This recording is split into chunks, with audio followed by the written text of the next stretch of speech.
So, Steve Millican, ladies and gentlemen, my esteemed emergency manager for Naval Station Mayport.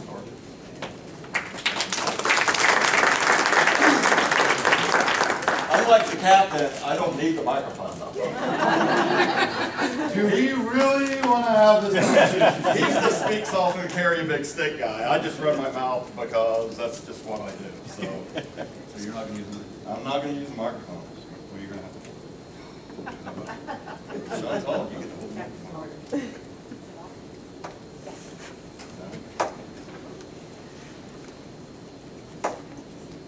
If we can see it, it should run automatically every 15 seconds. So we're just going to have kind of a fireside chat. Hit is it running? Yeah, because I'm watching it in the back through the curtains. The numbers are up there, the EOC number, my email, the EM information line. Anywhere you're at, if you want to know what's happening on the base, if it's restricted access, call that number. Between the PAO and the skipper and the XO, we put together the big script of what's open, what's closed, what's happening, what ain't happening.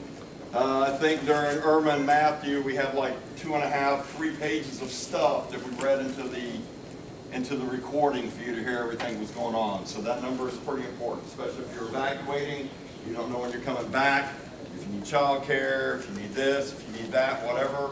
It's all explained in the recording, all right? And it's not necessarily my name or my voice. We'll pick somebody in the EOC who has a decent amount of sleep that has a nice radio voice. So it's not mine. Sometimes it's mine. So I'm Steve Millican. I work directly for the captain. The XO is my supervisor, but I work directly for you, right? We're the stay-behinds. We're the people in the zone that have to put up with everything. And my particular role is the facilitator of all things bad and you guys to get you to a safe place, okay? So as the PowerPoint scrolls, if you see anything that you don't understand or not sure about what it is, raise your hand, we'll talk about it, we'll anchor on the spot if we need to, and we can talk about it a little bit. But the key of everybody in this room right now, right, it's either a no notice or a noticed event. What I mean by that is we either know something's coming, like a hurricane, or we don't know something's coming, like Parkland or Santa Fe high schools, okay? All the presenters behind you have stuff to prepare yourself, your family, your office, your home for any of those events that occur. Okay, so if you're not sure what's happening, go back there and talk to these guys, wealth of knowledge, they're excellent resources, and I'm going to give them up anyway. So if you guys are having a brief, you know, ombudsman briefs, pre-deployment briefs, whatever, family support groups, get in touch with them, and I'm sure they'll come out and give some specific presentations based on what it is that they do specifically. All right, so does everybody understand FPCon, force protection conditions, versus hurricane conditions of readiness versus mission essential personnel? Yes? No. Isaiah, you're not mission essential, so it don't matter. You know, they're just going to tell you to go home, come back, and we can get gas for your generator. It'll be all good. All right, so mission essential is that core group of people that we designate that we need to have here to do the things that we need to do here while we're trying to get everybody else out, right? We still have a mission to accomplish on a military base. So we keep a core group, and each individual command should also have their core group of people. That doesn't necessarily mean that you're going to be sequestered throughout the height of the storm, you know, doing the Lieutenant Dan and screaming off the top of the mast and that kind of stuff. But if we need you to come back and help recover, we can do that. If we need to prolong, kind of delay you being able to leave the installation because of installation preparations or whatever, we know who you are, you have credentials, the civilian law enforcement know who you are because of your credentials, and we can account for you. And that's the critical part of Mission Essential, is being able to account for who's here, when they're here, and when they're not here. When things get bad, we're reporting mustering and all that kind of stuff. We have to know exactly who's here. So, and there's the red card up there now. So the next one's going to be the blue card. So if you live in on-base housing, it's more critical here than it is Kings Bay. I think you live in Kings Bay, right? All right, so you have your blue card, right? So your blue card is for residents. So we go to Mission Essential only, we restrict that access. So if you don't have a red card, you're not getting on the installation. So the families are like, well, how do I get home? You have a blue card that's in your leasing kit, or you get it from PPB, right? So if you live here, you show your blue cred, you show your ID card, they validate that address, you're allowed to come home and go home, right? We don't want you to stay off base if you don't need to. Yes, ma'am? So where do you go if you do not have one? The housing office. Housing office? Yep. And if they better not give any lip. What if they do? You call me, and then I'll call the XO, and then show. No, well, they're not. They won't. They know. Sometimes it gets missed. You know, dog eats your homework, spill coffee on it, get lost in the trunk, whatever. Make sure you keep them in your vehicle, right? So you always have access to that. We don't know we're going to go to a Mission Essential only, especially for a force protection kind of issue. Because if we have an active shooter on the base, we're locking the base down. Okay? So make sure you have that already prepped up for you. Cap talked a little bit about orders to evacuate and being able to evacuate. If you have any questions about that, Al Iancona is here from PSD. I'm going to direct all of that evacuation stuff to him. Yes, ma'am. Can we switch off the lights to see everything? I don't know. Can we switch off the lights so they can see? Thank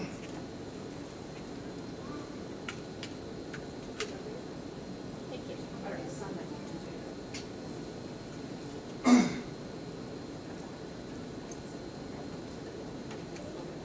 Yeah, so it's easier if it just runs, jumped on. It's easier if it just runs. Okay. You're trying to catch up, because I kind of flip all over the place. I'm one of those strange, just kind of weird.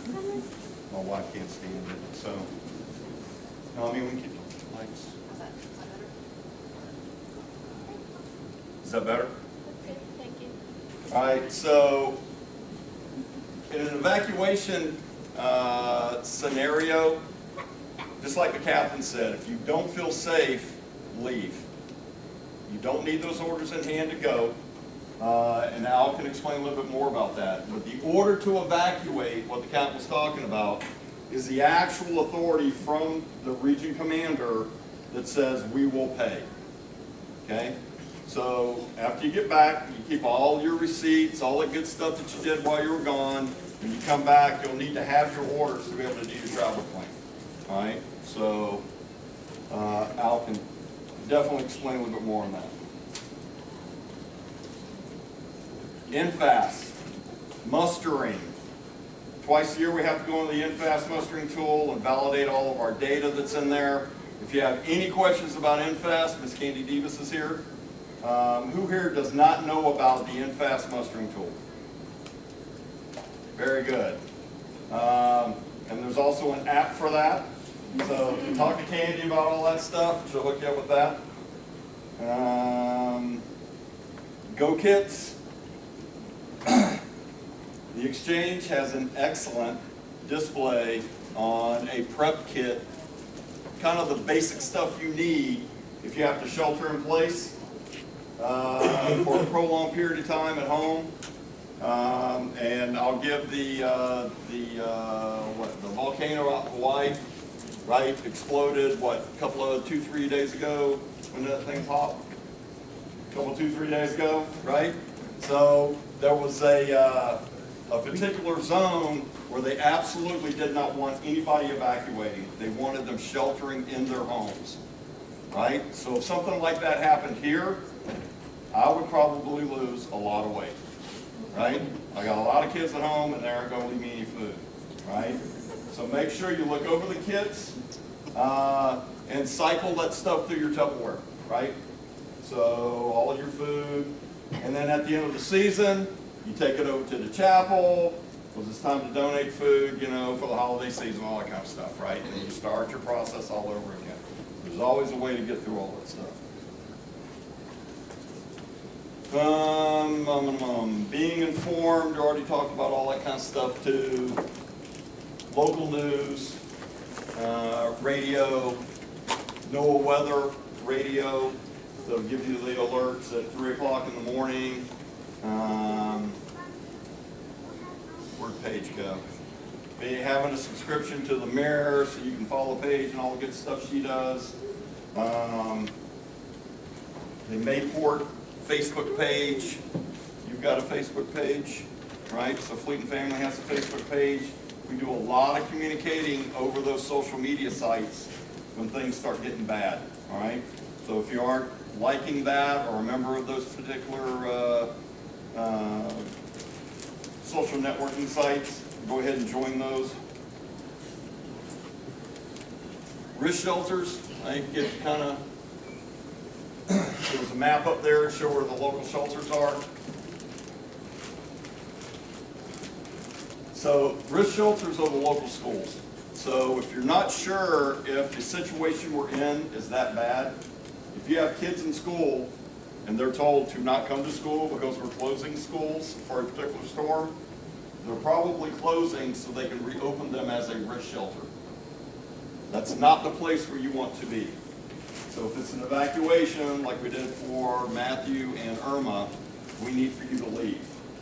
So for those of you that have been on one of those gray hulls out there that have been packed to the brim with sailors and you've hot racked, which I did during the Gulf War, that's pretty much what a shelter situation is about. That's not where you want to be, especially with kids and especially with your pets.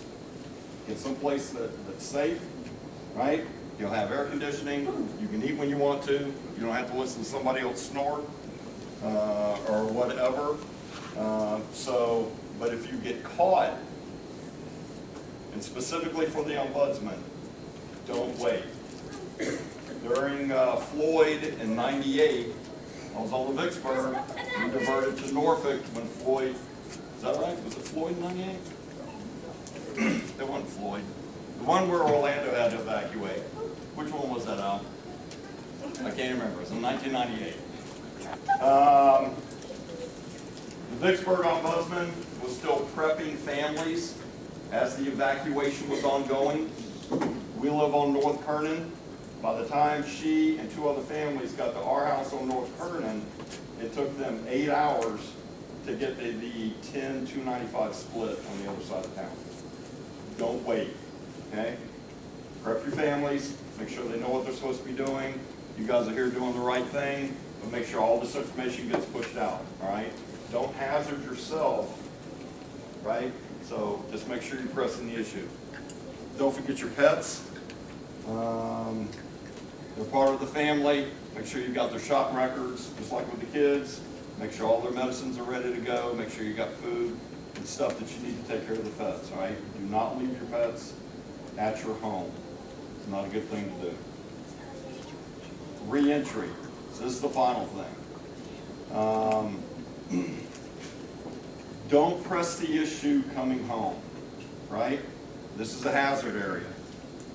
It takes a while, even though by the time most of you guys came back, if you were here at Hart or Matthew and Irma, when you finally got back to the base, it was like, wow, the streets are clean, everything looks great.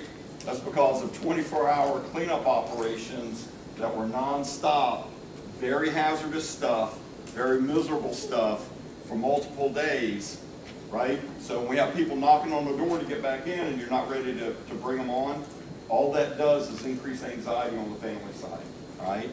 Stay where you're at until it's ready to come back. We had a panel discussion with Beaches Complex Police and the Chief last week. So during Irma, one of the mayors, they were talking about reentry. When are we going to bring everybody back? One of the mayors tweeted out, we're going to open the beaches at X time. And that's why all of Beach and Atlantic and JTB were backed up, because they were ready to come back on the beach. It caused, I mean, a lot of anxiety. They had a police officer attacked out there with a sledgehammer, right? So stay away until we tell you to come back, right? There's no reason to put yourself through any of that kind of stuff. It's not going anywhere, and where you're at is safe. Okay, that's the bottom line. Wherever you're at, if it's safe, stay there until we tell you to come back.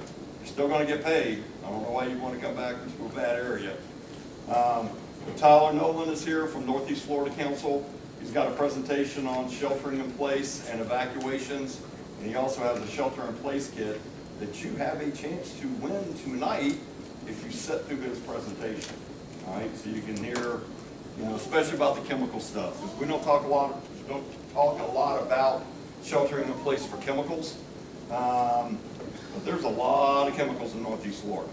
Okay, so sit through his brief. And that's pretty much all I have because all the other information is out here. Is there any questions? Yes, ma'am. You were talking about if we don't feel safe, to go ahead and leave. And then if the evacuation order does come down, we would get paid for the evacuation order. Right. Would you be paid from when you first left, or was it just like, or when the order comes down until you get back? For the full time. For the full time? Right. But the crew, well, like with my wife, I mean, she's a Tornado Alley girl from Indiana. She's like, these hurricanes are BS. I ain't staying. I don't care what happens. Right? So if she bugs out and an order doesn't come down, then that's out of your pocket. Right? So, but that's the other reason to, you know, have a little cash set aside, small bills. No 20s, 50s, 100s, unless you want to buy a Snicker bar and a Diet Coke from somebody at a convenience store who conveniently doesn't have change, right? So that's the tsunami stuff. So, but that's pretty much it. Any other questions? Righty, thanks.